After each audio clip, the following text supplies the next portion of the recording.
I am here today to talk to all my empaths, highly sensitive people. You know who you are.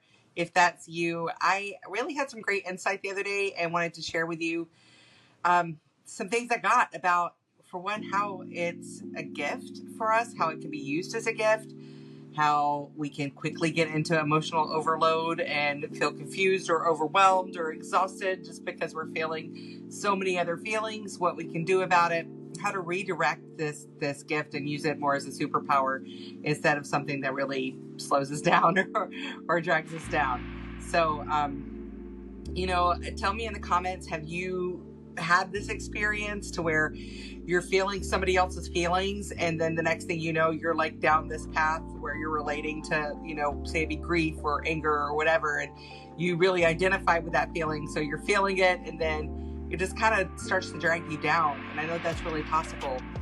And it can be fun, when you're watching a movie or reading a book and you can really embody the feelings of a person, but it can also be kind of a drag when, you care so much and you're taking these things on, but they're not necessarily yours to feel. And that's something that I realized is like, just because I can feel what other people are feeling doesn't mean that I have to, or that it's my responsibility to. And so I'm just going to kind of guide you through what my experience was and the guidance that I received on what to do about it, what to do with it, how to alchemize it, because that's my jam. We're going to talk about how to alchemize it. So I was recently in a breath work. So many of my videos are about breath work, but I get so much guidance in there, it's insane. But and it's a time when I'm really still and like focusing on my spirit. But I was recently in a breathwork session and someone in our Maui community has passed, and I had only briefly met the person. I did not know them well. It's very sad, but many of the people in the room did know this person well and were really feeling the tenderness of this grief. And I am no stranger to grief. I have lost a ridiculous amount of loved ones. I have faced grief so many times. And so that's one that's really, really gets me. When I see somebody in grief, it's just so easy for me to feel that and feel that sadness. But I know if you've had this experience, you probably get it too, that sadness can kind of start to take over and bring us down. And so it's great that we're able to feel for other people. Having empathy is so powerful and so helpful, but not when it gets us into a state where we're feeling sad or grieving or depressed about something that's not even our own. So in that space, empathy, of course, it's great because it allows us to deeply connect with others. We want to be able to manage it and use it to our benefit. It can be a challenge being an empath. I totally get that. We tend to absorb emotions that don't belong to us. It's easy to feel drained or to lose touch with our own emotions because we're feeling so much of everyone else's.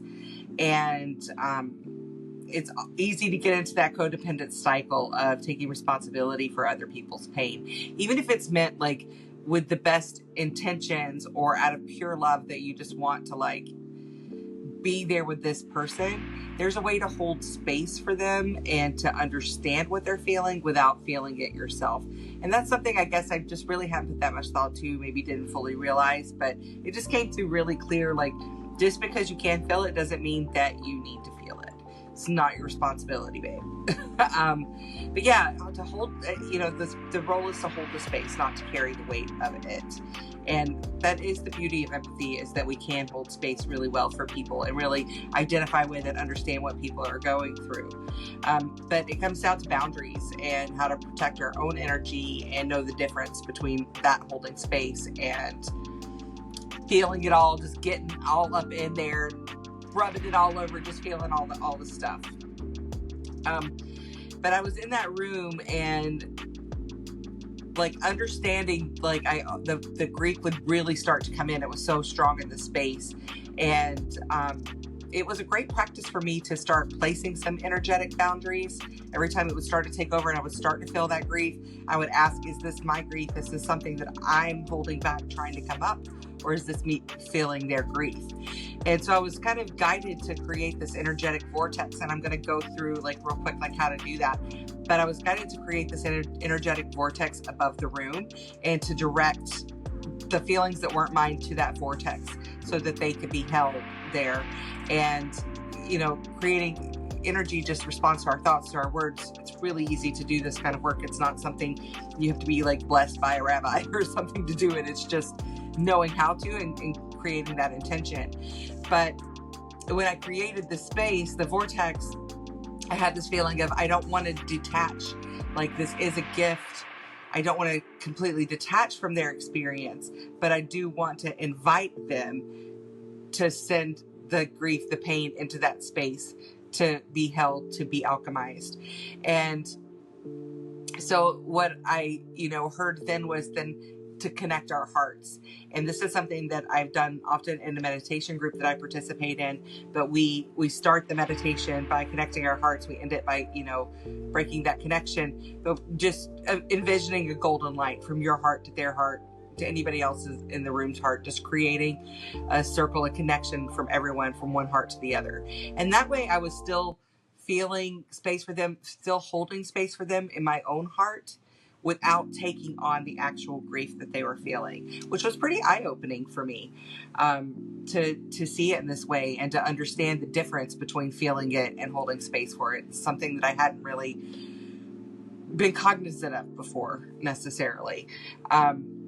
But in creating the vortex, I basically just visualized it can look like a cyclone. It can look like a tetrahedron, whatever feels aligned for you, and just envisioned that space like full of light above the room with this very like inviting energy. So whatever feels right for you, but just create a space and be like, this is the space that holds the pain. This is the space that holds the pain in beautiful, loving light, so that it can be alchemized, so that it can be felt, fully felt, without activating the victim self, without triggering, a downward spiral, but where it can be held and fully felt and then alchemized into something beautiful, something transformative. And that for me created a lot of freedom, where I didn't feel responsibility for it. And every time I would feel their grief coming on, I would feel that grief, I would catch myself and I would send it to the vortex. One really cool thing about that happened with this is when I was doing that, then some of my own grief came up. I have someone who is very dear to me that, the veil is getting thinner. I do not want to lose this person. I am not emotionally prepared to lose this person. But it's, their choice and their soul's choice, what happens at this point. And I understand that I don't have any control over that. So that was a grief that I hadn't yet processed. Like, that person is still here, but I do have been feeling the pain. It comes in waves, but creating that space. And once I had created this vortex and I wasn't taking on their grief, but I had created so much space for it, my own grief came to the surface, and I was really able to fully feel that and process that, which led to this whole other insight about our loved ones and loving them when we're losing them, which I will create another video about.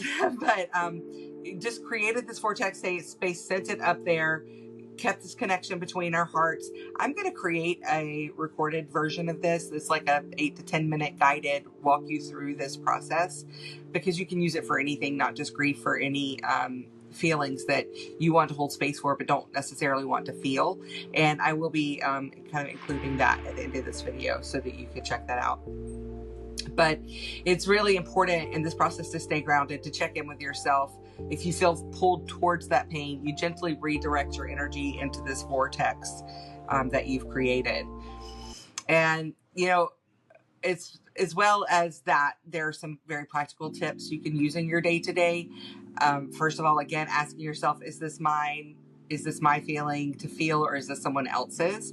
If it's not yours, lovingly release it, leave it. You can use all that big love and energy that you have to give and to heal, and you can send it with, it's infinite. We don't have to worry about running out. You can share that and send it with them. When it starts to deplete us is when we're actually taking it on and trying to do someone else's work for them. We can't. For one, it doesn't work that way. It's just going to leave us doing all this work that's unnecessary, that's making it worse for everyone, because it's just amplifying. Like, when we take on, say someone is in anger or in grief or in rage or in shame or whatever they're feeling, when we take on that feeling, it amplifies it, right? Now there's two people that are feeling that feeling, which in the energetic realm just amplifies it more and more and more, not just double, but it just makes it so much bigger, especially when it's felt in the heart. So instead of amplifying that, which is what we do when we take on that person's feelings, we, put it into this space, and then we can maintain the vibration, the feeling that we want to be dominant in our lives and in theirs. So by us amplifying their pain, it's not helping them. They're not processing it. We're not processing it. We're just feeling it, and it's bringing everybody down. So, so there's that. There's, you can set energetic boundaries, like imagine a bubble of light around you. This light allows love and compassion in, but it keeps draining energy out.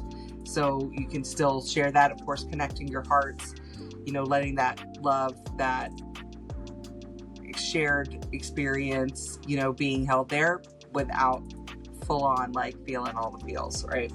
There's some affirmations I'm going to give you. One is, I can hold space without carrying the weight. So I just want you to write that down. Whatever you need to do, I can hold space without carrying the weight. And I am responsible for my emotions, and others are responsible for theirs. I'm responsible for my emotions, and others are responsible for theirs. And last but not least, just because I can feel it doesn't mean I'm supposed to feel it. Just because I can doesn't mean I should, doesn't mean I have to, doesn't mean I need to. It just means that I can, which is kind of a unique gift, right? Also, always grounding. Grounding is always going to help. You can literally ground, go take your shoes off and put your feet on the earth. You can just imagine roots going from your feet into the earth. Put your hands as close to the ground as you can get. Imagine that connection. Again, energy is malleable. We get to choose. We create this reality with our thoughts, with our actions, with our words. So you can just decide how I'm going to ground. I'm going to ground by connecting myself in this way to the earth. Whatever. Yeah, and taking some deep breaths, anchoring yourself in the present moment, honoring that it's not your pain, honoring where you are at emotionally, and just being present with that, feeling it in your body, what you feel, and feeling in your body the urge to take on their pain, feeling in your body your own pain that identifies with that pain that they're feeling, and being present to it, giving space to it. And these are muscles that you build, right? You just got to build it up. You get better and better at it. You practice it. And it will help to redirect this energy so that you can use this amazing gift, and not a way that's going to deplete you, but in a way that is going to leave you feeling like you have a superpower, because you do. And that power is, the most powerful empaths are those who can choose when and how to engage, right? That's what makes us powerful. And connecting to someone's heart while directing the emotions into the vortex, it creates a safe and loving container for their healing, for your healing, for the healing of the planet. Even in our meditation group, we create vortexes to clean up the ocean, to clean up the air, to create healing. You can use this practice for so many purposes. It's a really powerful practice to use. And it allows you to remain grounded and centered, amplifying your ability to help others, not amplifying the unhelpful emotion that doesn't belong to you. And your role, it isn't to feel it all. It's to create space for healing, and while staying true to yourself. That's the power, right, of being an empath. And your light is super powerful. You do have all these feelings, all this emotion, and that has a strong energy. Your strong emotions create a strong energy, right? But by creating boundaries and using this gift wisely, you can support others, again, without losing yourself. I am going to include the video for the Vortex Technique right here. You can use it for any emotion that you're feeling. It's just going to take a few minutes, and you can come back to it anytime. Thank you for being here. I'll see you tomorrow.